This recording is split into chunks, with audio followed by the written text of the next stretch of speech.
মা তার সন্তানের মাথার খুলি তার হাতে করে নিয়ে গিয়েছে, যে স্যার আমার আমার আমার এই সন্তানের খুলিটা আপনি মাথায় ইয়ে করে, ওর নিঃশ্বাস ছিল নাকি তখনও, বলছে এটা ই করে দেন। আর আরো বিভৎস সব ঘটনা তিনি ডাক্তার বলছিলেন, বাংলাদেশে আজকে নিউজে এসেছে। তো সেখান থেকে আবার ওই ইয়ে খাতাটা, আমার যে ভর্তির যে ইয়েটা থাকতো, এটা কি বলে, রেজিস্টারটা আবার গোয়েন্দা সংস্থার লোকজনকে ডাক্তারদের কাছ থেকে নিয়ে এসেছেন, যে কারণে সঠিক তথ্যটা ডাক্তাররাও জানেন না যে কি পরিমাণে মানুষ মারা গিয়েছেন, আহত হয়েছেন। এটাই তো বাংলাদেশের ইতিহাস। তো 24-কে এত ছোট করে দেখে, আমরা 71-এর সাথে মিলাইতে চাই না, কিন্তু 24-কে যারা ছোট করে দেখে, এইটাই বাংলাদেশের মুক্তি। ওই সময় আমাদের হাফ স্বাধীন হয়েছিল দেশ, এখন পূর্ণ স্বাধীনতা পেয়েছি আমরা 24-এর মাধ্যমে। একটা ইন্টারাপ্ট করি ইলিয়াস, একটা ইন্টারাপ্ট করি। জি জি, আমরা 71-এর সাথে মিলাতে চাই না কেন? না 71-এর মানে ওটা গেলে অনেক তর্ক আসবে, যেহেতু এখানে ধরেন এই স্বাধীনতা যুদ্ধটাকে যেভাবে করা হয়েছে, ডক্টর ইউনূসও যদি চাইতো, গত 1 বছরে কি সম্ভব ছিল না দাদা, যে আমাদের কতজন মানুষ মুক্তিযুদ্ধে অংশ নিয়েছিল, কতজন শহীদ হয়েছে, কতজন ধর্ষিত হয়েছে, কার কার আজকে না বললাম কার কার আব্বারা হচ্ছে পাকিস্তানি মিলিটারি, এটা তো আমাদের খুঁজে বার করা দরকার। পাকিস্তানি মিলিটারিদের ঘরে কাদের কাদের পয়দা হওয়া, এটা জানা দরকার না? এটা জানুক, আমাদের জানাক, আমরা চাই তো জানি। মানে এটা হাসি তামাশার বিষয় না। 2 লক্ষ মা বোনের ইজ্জত, এটা বিশাল আকারের একটা অভিযোগ। আপনি সেটা করেন, খুঁজে বের করেন, আমরা তো চাই। তো সেটা তো সম্ভব না, আমি জানি না এটা আদৌ সম্ভব কিনা, করবে কিনা, কেউ তো করে না। ইলিয়াস, মানে আমার আগামী কালকে একটা বোমবাস্টিং এপিসোড আসবে মুক্তিযুদ্ধের নিহতের সংখ্যা নিয়ে। আমি এটা এখনই বলতে চাই না স্পয়লার দিয়ে। আমার বিশ্বাস এই ভিডিও দেখার পরে আমাদের অনেকের চোয়াল খুলে পড়ে যাবে আর কি। হ্যাঁ, এবং আমাদের সমস্ত রেকর্ডই আছে। হ্যাঁ, সমস্ত রেকর্ড আছে। এটা করা খুব জরুরি, এটা খুব করা জরুরি। আমি বাংলা এডিশনকেও বলেছি যে প্রতিটা জেলায় জেলায় গিয়ে এই পুরো খোঁজ নিয়ে আসতে, এবং যাদের কথা বলা হয়েছে যে যারা ধর্ষণ হয়েছে, তারপর অনেক মানুষ মারা গিয়েছে বলা হচ্ছে, এই জায়গাগুলো আসলে কতটা সঠিক, কিভাবে ইতিহাসকে দূষিত করা হয়েছে, এই জিনিসগুলো আমার মনে হয় এই কাজগুলো করলে উঠে আসবে। যে কারণে বললাম যে ওই সময়টা না আসা পর্যন্ত আমরা 24-এর সাথে তুলনা করতে চাই না, কোনটা বড় কোনটা ছোট সেটা। আমার জন্য 24-ই সব, আমার জন্য 24-ই স্বাধীনতা, আমার জন্য 5 আগস্ট হচ্ছে বিজয় দিবস। তো এটা আমি মানতে চাই। এখন যারা দেখেছেন 71, তারা বলতে পারবেন কতটা যুদ্ধ হয়েছিল সারা দেশে। আমি ইলিয়াস একটা খুব বেসিক একটা তর্ক হাজির করতে চাই। মানে বাংলাদেশের মানুষ স্বাধীন হতে চায়, এটা যদি 1971-এর আকাঙ্ক্ষা হয়ে থাকে, তাহলে ইন্ডিয়া এসে আমাদেরকে স্বাধীন করে দিয়ে যেতে পারে কি? না, সেটা তো পারে, করে দিয়ে যেতে পারে। এক দেশ আরেক দেশকে সহযোগিতা করলে করতে পারে না, এক দেশ মানে আমাকে আরেকজন স্বাধীন করে দিয়ে যেতে পারে না। আমি বলছি যে তারা যদি সহায়তা দেয়, সামরিক সহযোগিতা দেয়, সেটা ঠিক আছে, কিন্তু তারা তো বলছে যে এটা হচ্ছে তাদের সাথে যুদ্ধ। তারা তো বলেন আমরা বাংলাদেশকে স্বাধীন করতে। তারা 15 আগস্টে তারা এই কি বলে, এই 16 ডিসেম্বর ইন্ডিয়া আমাকে স্বাধীন করে দিয়ে যদি যায়, সেটা স্বাধীনতা না। আমার খুবই মৌলিক একটা প্রশ্ন, ভারত যদি আমাকে স্বাধীন করে দিয়ে যায়, সেটা আমার স্বাধীনতা না? দাদা ওইটা আপনি আরো পিন পয়েন্টে বলতে পারেন যে আমাদের বিজয় দিবস 16 ডিসেম্বর, ওই দিন আমাদের দেশ স্বাধীন হলো। ওই 16 ডিসেম্বরের অনুষ্ঠানে আমার দেশের কে ছিল? একজনের নাম বলেন, ছিল না কেন? এটা কিসের আমার স্বাধীনতা? আমরা অন্য তর্কে চলে যাচ্ছি, কারণ এটা খুবই গুরুত্বপূর্ণ আলোচনা। এটা নিয়ে আমরা হয়তো অন্যদিন আরো বিস্তারিত পরিসরে বসতে পারি প্রস্তুতি নিয়ে। আমার মনে হয় যে আমরা আজকে করতে হবে, এটা করতে হবে, এটাকে খুব সহজে যেভাবে সামারাইজ করা যেতে পারে সেটা হচ্ছে যে, ধরেন আমি মনে করি অনেক মানুষের এটা নিয়ে, আমি নিজে আমার সত্যি কথা বলে, আমি যতদিন পর্যন্ত ধরেন ইভেন 2012 সাল পর্যন্ত এই গণজাগরণ মঞ্চের পর থেকে অনেক কিছু দেখছি, বুঝছি, কিন্তু এর আগ পর্যন্ত আমার ভেতরে একটা ছিল যে পাকিস্তানিরা এত বদমাইশ ছিল, এত পরিমাণে মানুষকে আমাদেরকে মারলো, এত মা বোনকে, মানে 30 লক্ষ আর 2 লক্ষ শুনতে শুনতে একদম ছোট থেকে বড় হয়েছে। কিন্তু আমি খুব স্বাভাবিক একটা ইকুয়েশনের দিকে যাই। ধরেন আমি মনে করি যে 30 লক্ষ মানুষ মারা গিয়েছে। 30 লক্ষ মানুষ যদি মারা যায়, তাহলে 30 লক্ষকে আমি 68,000 ভাগ দেই। রাজনৈতিক পরিস্থিতিতে জল অনেকটাই ঘোলাটে। নির্বাচনের কথা বলা হচ্ছে ফেব্রুয়ারি প্রথমার্ধে নির্বাচন, কিন্তু জামাতের যে অবস্থান, বিএনপির যে অবস্থান, এনসিপির যে অবস্থান, সবকিছু মিলিয়ে একটি রাজনৈতিক জটিলতায় অনেকেই মনে করছেন যে নির্বাচন হয়তো হবে না। আদৌ কি নির্বাচন হবে? ডক্টর ইউনূস কি একটি সুষ্ঠু নির্বাচন করতে সক্ষম হবেন? কারণ ইতিমধ্যে এনসিপির একজন নেতা নাসিরউদ্দিন পাটোয়ারি তিনি বলে দিয়েছেন যে কোনো নির্বাচন হবে না। তো সব মিলিয়ে যে পরিস্থিতি, পাশাপাশি আওয়ামী লীগ তার ফ্যাসিবাদকে আবার ফিরিয়ে আনার জন্য এখন সুশীল সমাজ শিল্পীদের উপর ভর করেছে, এবং এবারের 15 আগস্টের জনগণ প্রত্যাখ্যান করলেও দেখা যাচ্ছে যে শিল্পীরা মোটামুটি ফেসবুক ফিড ছয়লাভ করে ফেলেছে মুজিব বন্দনায়। তো এই বিষয়গুলো ধরেন অনেক কৌশলে যাচ্ছে হাসিনার দল, পলাতক হাসিনার দল। তো সব মিলিয়ে আমরা একটা আজকে আলোচনা করব। আমাদের অতিথি কাউকে স্পেশালি পরিচয় করানোর কিছু নাই, সবাই আপনাদের কাছে অত্যন্ত জনপ্রিয়। জনাব পিনাকি ভট্টাচার্য, আপনাকে স্বাগত জানাচ্ছি আজকের অনুষ্ঠানে। ভালোবাসা। ইলিয়াস, আপনি আনমিউট করেন। ইলিয়াস হোসেন আমাদের আরেক অতিথি। ঈদ মোবারক। ইলিয়াস, আপনাকে ঈদ মোবারক। আপনাকে ঈদ মোবারক। ঈদ মোবারক। ঈদ মোবারক। 1 বছর পার হয়ে গেছে হাসিনার এই চট করে ঢুকে যাওয়া, চট করে ফিরে আসা, হ্যান করেঙ্গা ত্যান করেঙ্গা, মোটামুটি এগুলো এবারের 15 আগস্টে যে অবস্থা দেখলাম আর কি, তাতে তো ধরেন মানে বলাই যায় যে ঈদ মোবারক, মানে একটি ফ্যাসিবাদী দল বিদায়ের পথে, বা বিদায় অলমোস্ট শেষ আর কি, অলমোস্ট শেষ। তারা হয়তো এখন একটা চোরাগুপ্তা অনেক কিছু করার চেষ্টা করবে। তো আমরা এই প্রসঙ্গটা আসছি দাদা, আওয়ামী লীগের ফ্যাসিবাদ এবং এই প্রসঙ্গটা আসছে, কিন্তু প্রথমে যে আমরা যে বিষয়টা নিয়ে শুরু করতে চাই, যে নির্বাচনী একটি অনিশ্চয়তা। এনসিপির ওই নাসিরউদ্দিন পাটোয়ারির বক্তব্যের পরে বিষয়টা আরো বেশি আলোচনায় আসছে।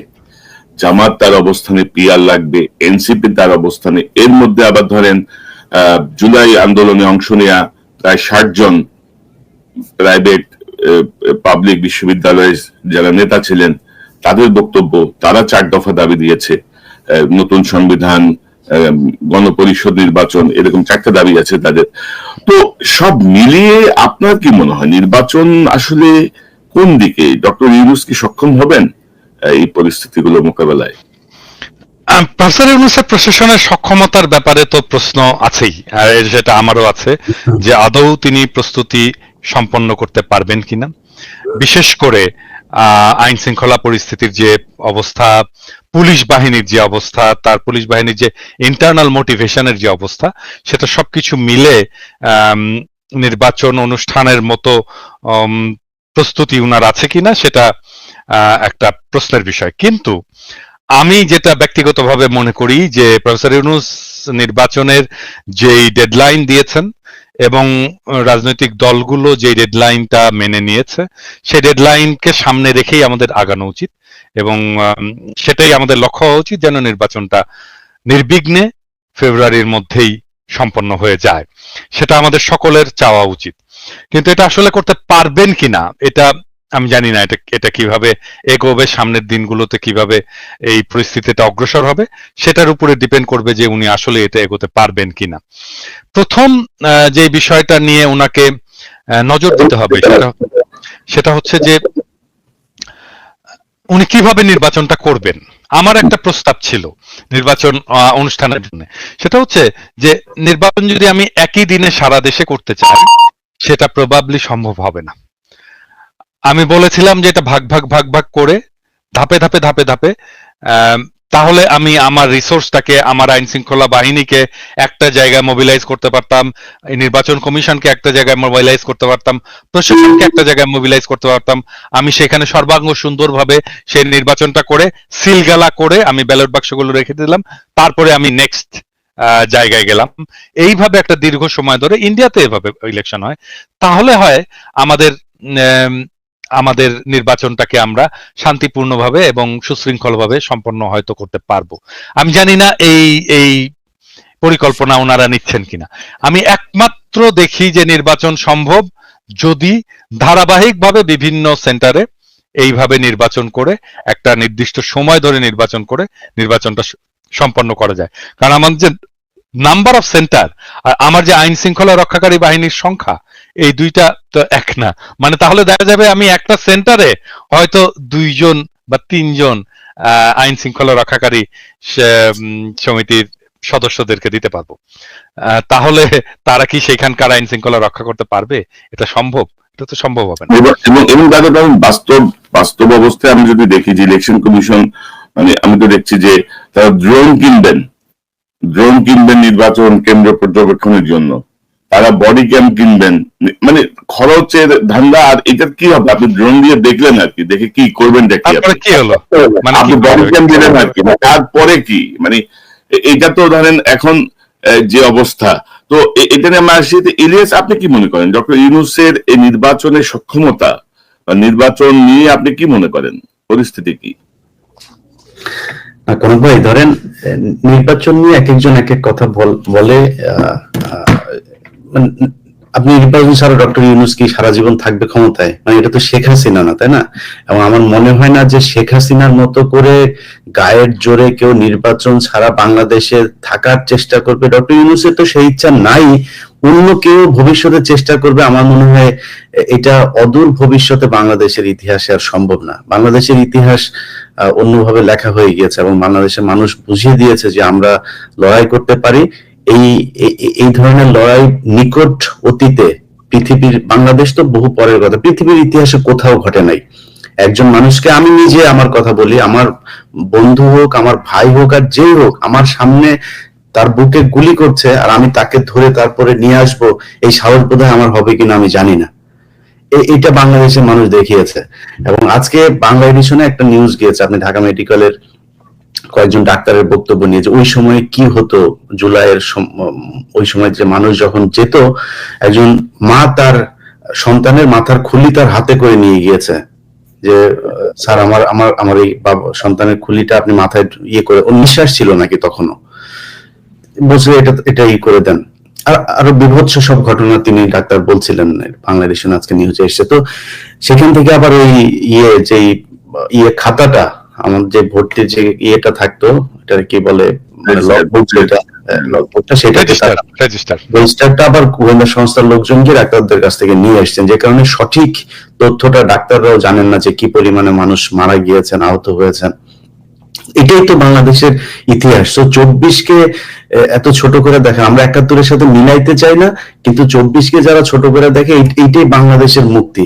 ওই সময় আমাদের হাফ স্বাধীন হয়েছিল দেশ, এখন পূর্ণ স্বাধীনতা পেয়েছি আমরা 24-এর মাধ্যমে। একটা ইন্টারাপ্ট করি ইলিয়াস, একটা ইন্টারাপ্ট করি। আমরা 71-এর সাথে মিলাতে চাই না কেন? না 71-এর মানে উঠে গেলে অনেক তর্ক আসবে, যেহেতু এখানে ধরেন এই স্বাধীনতা যুদ্ধটাকে যেভাবে করা হয়েছে, ডক্টর ইউনূসও যদি চাইতো, গত 1 বছরে কি সম্ভব ছিল না দাদা, যে আমাদের কতজন মানুষ মুক্তিযুদ্ধে অংশ নিয়েছিল, কতজন শহীদ হয়েছে, কতজন ধর্ষিত হয়েছে, কার আজকে না বললাম কার আব্বারা হচ্ছে পাকিস্তানি মিলিটারি, এটা তো আমাদের খুঁজে বার করা দরকার, যে পাকিস্তানি মিলিটারিদের ঘরে কাদের পয়দা হওয়া, এটা জানা দরকার না? এটা জানুক, আমাদের জানাক, আমরা চাইতো না। মানে এটা হাসি তামাশার বিষয় না। 2 লক্ষ মা বোনের ইজ্জত, এটা বিশাল আকারের একটা অভিযোগ। আপনি সেটা করেন, খুঁজে বের করেন, আমরা তো চাই।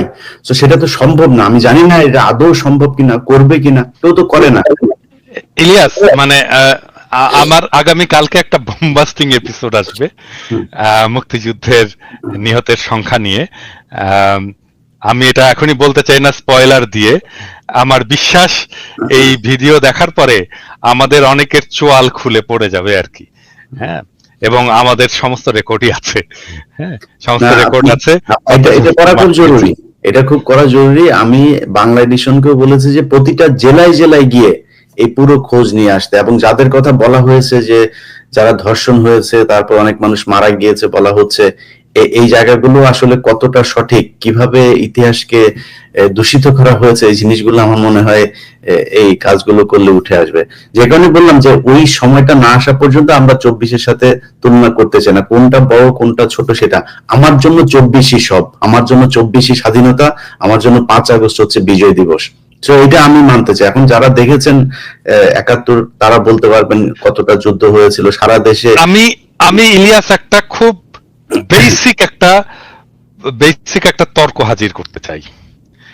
মানে বাংলাদেশের মানুষ স্বাধীন হতে চায়, এটা যদি 1971-এর আকাঙ্ক্ষা হয়ে থাকে, তাহলে ইন্ডিয়া এসে আমাদেরকে স্বাধীন করে দিয়ে যেতে পারে কি?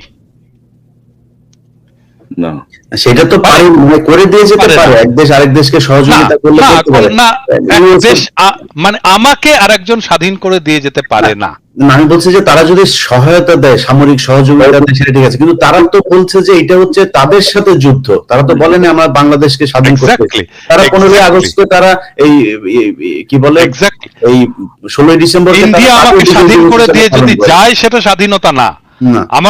আমার খুবই মৌলিক একটা প্রশ্ন, ভারত যদি আমাকে স্বাধীন করে দিয়ে যায়, সেটা আমার স্বাধীনতা না। দাদা ওইটা না তো, আরো আপনি আরো পিন পয়েন্টে বলতে পারেন যে আমাদের বিজয় দিবস 16 ডিসেম্বর, ওই দিন আমাদের দেশ স্বাধীন হলো। ওই 16 ডিসেম্বরের অনুষ্ঠানে আমার দেশের কে ছিল? একজনের নাম বলেন। ছিল না কেন? এটা কিসের আমার স্বাধীনতা? ইলিয়াস, আমরা অন্য তর্কে চলে যাচ্ছি, অন্য তর্কে চলে যাচ্ছি, কারণ এটা খুবই এগুলো খুব গুরুত্বপূর্ণ আলোচনা, এগুলো মানুষের জানা দরকার, খুব গুরুত্বপূর্ণ আলোচনা। এটা নিয়ে আমরা হয়তো অন্যদিন আরো বিস্তারিত পরিসরে বসতে পারি প্রস্তুতি নিয়ে। আমার মনে হয় যে আমরা আজকে না করতে হবে, এটা করতে হবে, এটা আমরা করতে চাই। এটাকে খুব সহজে যেভাবে সামারাইজ করা যেতে পারে সেটা হচ্ছে যে, ধরেন আমি মনে করি অনেক মানুষের এটা নিয়ে, আমি নিজে আমার সত্যি কথা বলে, আমি যতদিন পর্যন্ত ধরেন ইভেন 2012 সাল পর্যন্ত এই গণজাগরণ মঞ্চের পর থেকে অনেক কিছু দেখছি, বুঝছি, কিন্তু এর আগ পর্যন্ত আমার ভেতর একটা ছিল যে পাকিস্তানিরা এত বদমাইশ ছিল, এত পরিমাণে মানুষকে আমাদেরকে মারলো, এত মা বোনকে, মানে 30 লক্ষ আর 2 লক্ষ, শুনতে শুনতে একদম ছোট থেকে বড় হয়েছে। কিন্তু আমি খুব স্বাভাবিক একটা ইকুয়েশনের দিকে যাই। ধরেন আমি মনে করি যে 30 লক্ষ মানুষ মারা গিয়েছে। 30 লক্ষ মানুষ যদি মারা যায়, তাহলে 30 লক্ষকে আমি 68,000 ভাগ দেই। 68,000 দিয়ে ভাগ দিলে এক এক গ্রাম প্রতি কয়জন করে পরে আপনি হিসাব করেন। আপনার গ্রাম না। তবে ইলিয়াস, আমি আপনাকে শুধু একটা বিষয় অ্যাড করি যে মার্কিন যুক্তরাষ্ট্রের যে গোপন দলিল, কিন্তু মৃতের সংখ্যা 3 লক্ষ কিন্তু মেনশন করা আছে। 3 লক্ষ, এটা একেবারে ওদের 3 লক্ষ যদি মিলাই দিতে পারে, 3 লক্ষ যদি মিলাই দিতে পারে, কান কেটে আমি কুত্তাকে খিলাবো, বগুড়ার ভাষায় বললাম আর কি। আমরা এই প্রসঙ্গটা নিয়ে আরেকদিন অন্যদিন একটু বসি, বিস্তারিত কোথায় কি তথ্য আছে এটা আলোচনা হওয়া দরকার। তো দাদা, আমরা যদি এই নির্বাচন প্রসঙ্গে যদি একটু আবার থাকি, যে ধরেন আমরা দেখছি যে জামাতে ইসলামী ধরেন পিআর নিয়ে কিন্তু একটা স্ট্রিক্ট অবস্থানে চলে গেছে, যে তারা কোর্টে যাবে, তারা এটা মানবে না, ওইটা মানবে না। জামাতের সঙ্গে এনসিপিও অনেকটাই একমত। তো জামাত কি কোনো ঐতিহাসিক ভুলের মধ্যে আবার যাচ্ছে? মানে ধরেন যে আপনি আমরা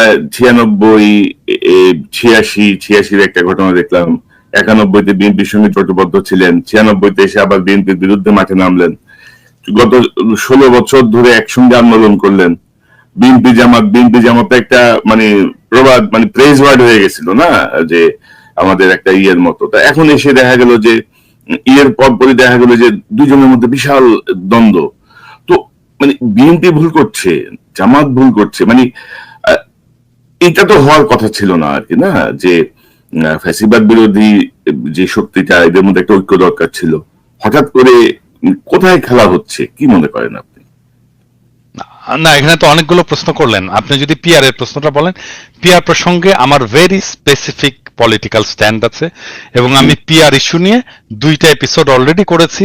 আমি আরেকটা এপিসোড রেডি করছিলাম, জাস্ট মায়া করে করিনি, কারণ এই এপিসোডটা রেডি করলে জামাত ইসলামের লোকের খুব মাইন্ড করবে আমার উপরে আর কি। কারণ আমি যদি ওই এপিসোডটা করতাম, তাহলে জামাত ইসলামের কোনো চান্স ছিল না কোনো আর্গুমেন্ট নিয়ে দাঁড়ানো। মানে পিআর পদ্ধতিটা বাংলাদেশের জন্য একটা ডিজাস্টার হবে, একটা সিরিয়াস ডিজাস্টার হবে। আমরা অলরেডি উচ্চ কক্ষ একটা ডিজাস্টার হয়ে গেছে, এরপরে আবার এই পিআর একটা সিরিয়াস ডিজাস্টার হবে, মানুষের হাত থেকে ক্ষমতা চলে যাবে। হ্যাঁ, এখন যদি জামাত ইসলাম যদি এক গুয়ে হয়ে, এক রোখা হয়ে যদি পিআর এর পক্ষে দাঁড়ায়, তাহলে তো আমাকে আবারও এক গোয়ে হয়ে এক রোখা হয়ে এই পিআর এর বিপক্ষে মানুষকে বুঝাইতে হবে। হ্যাঁ, এবং আমার এপিসোড কিন্তু রেডি। আমার বিশ্বাস জামাতে ইসলাম পিআর জিনিসটা বুঝেইনি ঠিক মতো। আমি সরি টু সে যে এই বিষয়টা বুঝেনি, এবং এই পিআর করার ক্যাপাসিটি বাংলাদেশের ইনস্টিটিউশনালি নাই। এটা এক্সট্রিমলি কমপ্লেক্স সিস্টেম। এটা আমি বাদ দিলাম, এটা কমপ্লেক্সিটির ইস্যুটা বাদ দিলাম। ধরা যাক আমি এই কমপ্লেক্সিটিটাকে ম্যানেজ করতে পারলাম কোনো না কোনো ভাবে, কিন্তু এইটা বাংলাদেশের ডেমোক্রেসিকে, বাংলাদেশের স্টেটকে এবং বাংলাদেশের জনগণকে ক্ষমতাহীন করবে। এই বিষয়টা ওনারা বুঝতে পারতেছেন না। এত বিজ্ঞ রাজনৈতিক দল ওনারা যে কেন বুঝতে পারতেছেন না আমি এটা জানি না। আপনি দরকার হলে ওনাদেরকে ডিবেটে ডাকতে পারেন আমার সাথে যদি মনে করেন। আমি কিন্তু শীর্ষ নেতাকে ডাকতে হবে একদম। আমি ওই রকম চুটকা ফাটকা নেতাদের সাথে আমি এটা নিয়ে আলাপ করবো না। শীর্ষ নেতাকে ডাকেন, পিআর পদ্ধতি নিয়ে ডাকেন, আমি ডিবেট করতে, প্রকাশ্যে লাইভে ডিবেট করতে রাজি আছি। কিন্তু এদের জামাত কি আবার কোন ঐতিহাসিক ভুলের দিকে যাচ্ছে, যেটা 86-96-তে হয়েছে বা 71 মানে হঠাৎ করে একটা সিদ্ধান্ত, মানে কেমন যেন একটা রাইট টাইমে এসে রাইট ডিসিশন নেওয়া বা রাইট স্রোতের পক্ষে থাকা, মানে কেমন যেন তারা ইয়ে করে। এবারও কি এরকম কিছু হচ্ছে, ঐতিহাসিক কোন ভুলের দিকে যাচ্ছে মনে করেন? মানে রাজনৈতিক দলগুলো তো ভুল করেই, এটা তো সব দলেরই তো ভুল থাকে, রাজনৈতিক ব্যক্তি হিসেবেও আমাদের ভুল থাকে। কিন্তু এই পিআর পদ্ধতি নিয়ে যদি মূলামূলি করে শেষ পর্যন্ত জামাত কিছু অ্যাচিভ করতে চায়, আমি এটা মনে করব যে এটা আরেকটা রাজনৈতিক ভুল হবে, বড় ধরনের রাজনৈতিক ভুল হবে, এবং এটা জামাত পরবর্তীতে স্বীকার করবে, করতে বাধ্য হবে। কারণ এর ফলে বাংলাদেশ যে জায়গায় যে দাঁড়াবে সেটার দায় তো তখন তাহলে জামাত ইসলামকে নিতে হবে। হ্যাঁ, আর আরেকটা বিষয় হচ্ছে কি যে মানে এটা রাজনৈতিক দলগুলোকে বুঝতে হবে যে রাজনৈতিক দলগুলো কেন মনে করে যে আমরা দেশের মালিক। তা তো না। কয়েকদিন আগে তো একটা জরিপ বেরিয়েছে, তাই না? কয়েকদিন আগে জরিপ বেরিয়েছে, সেখানে দেখা যাচ্ছে 12% মানুষ বিএনপিকে ভোট দেবে, 10.5% মানুষ জামাত ইসলামীকে ভোট দেবে, 3%-এর মতো মানুষ এনসিপি কে ভোট দেবে, 7%-এর মতো মানুষ, 7.3%-এর মতো মানুষ আওয়ামী লীগকে ভোট দেবে। আপনি সব ভোট যদি এক করেন তাহলে দেখবেন যে 63% মানুষ এগুলো কোনো রাজনৈতিক দলের উপরে কোনো আস্থা নাই, তাদেরকে ভোট দিতে চায় না, ঠিক করেনি যে তাদেরকে ভোট। তাহলে রাজনৈতিক দলগুলো এত হ্যাডম কেন দেখায়? তাহলে কোথায় রিপ্রেজেন্টেশন এই 63% মানুষের? তাদের কথা তো শুনতে হবে। বুঝলাম যে মানে জামাতে ইসলামীর একটা বিশাল একটা বুকের মধ্যে একটা লাল টুকটুকে আপেল আছে, আমাদেরকে আপেলটা দেখাক। আমরা কথা বলি, আমরা তো জামাতে ইসলামীর শত্রু না, আমরা বিএনপিরও শত্রু না। তাদের ভিতরে লাল টুকটুকে আপেলটা আমাদেরকে দেখাক, আমরা একটু নেড়ে চেড়ে দেখি, একটু কামড় দিয়ে দেখি কেমন স্বাদ, মিষ্টি কিনা, কচকচে কিনা। তো আমি যেটা বলবো সেটাই করতে হবে। কেন? ওয়াই? জনগণের সাথে তো এনগেজ হতে হবে, আমাদেরকে বোঝাতে হবে তো। মানে আমরা তো বানের পানিতে ভেসে আসিনি, 63% মানুষ তো বানের পানিতে ভেসে আসেনি। তাদের সাথে এনগেজ হতে হবে, তাদের সাথে কথা বলতে হবে।